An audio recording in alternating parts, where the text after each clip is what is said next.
Hello দর্শক বন্ধুরা, হাসি খুশি ব্লগের তরফ থেকে আপনাদের সকলকে ওয়েলকাম জানাচ্ছি। আজ আমি হাজির হয়েছি খুবই হেলদি এবং টেস্টি একটি খাবার নিয়ে, দুধ শুক্তো। খুব কম সময়ে আর খুবই কম তেলে এই রান্নাটি করা যায়, তাই আজ আমি আপনাদের সঙ্গে এই রান্নাটি শেয়ার করলাম। এখানে আমি কয়েকটা সবজি নিয়েছি। আমি একটা আলু, একটা পেঁপের অর্ধেক, কিছুটা ডাঁটা, মিষ্টি কুমড়ো আর নিয়েছি উচ্ছে, বেগুন, বরবটি আর কাঁচকলা। সবজিগুলোকেই আমি লম্বা লম্বা করে কেটেছি। এবার গ্যাসের ওপর একটা কড়াই বসিয়ে দিয়ে অল্প তেল দিয়ে আমি প্রথমে বড়িটাকে ভেজে নিচ্ছি।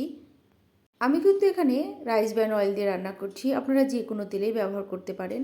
আমি প্রথমে গ্যাসের ওপর কড়াই বসিয়ে কিছুটা তেল দিয়ে প্রথমে উচ্ছেটাকে ভেজে নেব অল্প নুন দিয়ে।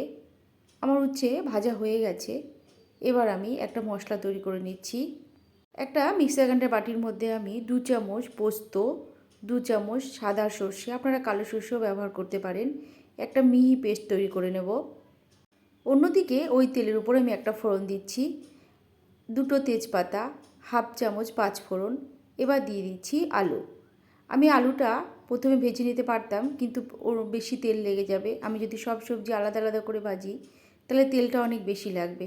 তাই আমি যদি ফোড়নের সময় যদি আলুটা দিই তাহলে ফোড়নটাও হবে, তার সঙ্গে ভাজাটাও হবে আলুটা। এবার আমি সব সবজিগুলোই একসঙ্গে দিয়ে দিলাম। সব সবজিগুলোই আমি খুব পাতলা পাতলা করে কেটে নিয়েছি, একটু লম্বা লম্বা করে। এই দেখুন, আমি 2 থেকে 3 মিনিট ধরে গ্যাসের আঁচটা মাঝারি করে আমি এবার এটা ভেজে নিলাম। অল্প ভেজে এবার দিয়ে দিলাম বেটে রাখা সর্ষে পোস্তটা, আর দিয়ে দিলাম একটা বড় একটা কাপের 1 কাপ দুধ, আর দিলাম হাফ চামচ শুক্তো মশলা। আপনারা যে কোনো কোম্পানির শুক্তো মশলা ব্যবহার করতে পারেন। আমি এখানে সানরাইজের শুক্তো মশলা ব্যবহার করেছি। আর দিলাম হাফ চামচ আদা বাটা। এবার গ্যাসের আঁচটা খুবই কমিয়ে দিয়ে আমি 2 থেকে 3 মিনিট ধরে পুরো মশলাটা সবজিটা একসঙ্গে কষাবো। যত সময় শুকিয়ে না আসবে তত সময় আমি এভাবে নাড়তে থাকবো।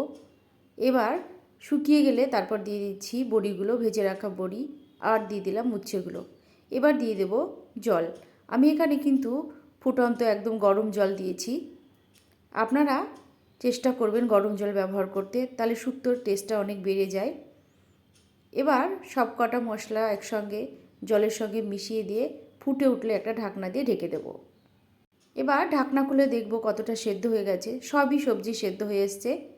এবার আমি দিয়ে দেব হাফ চামচ ঘি, আর দেব 1 চামচ চিনি। এখানে আমি 1 চামচ চিনি দিয়েছি, আপনারা চাইলে একটু কমও দিতে পারেন। এবার আমি নেড়েচেড়ে নামিয়ে দেব। এই দেখুন, রেডি হয়ে গেছে আমার শুক্তো। আপনারাও এভাবেই তৈরি করুন আর সকলকে খাওয়ান। এই গরমে সকলের খুব ভালো লাগবে।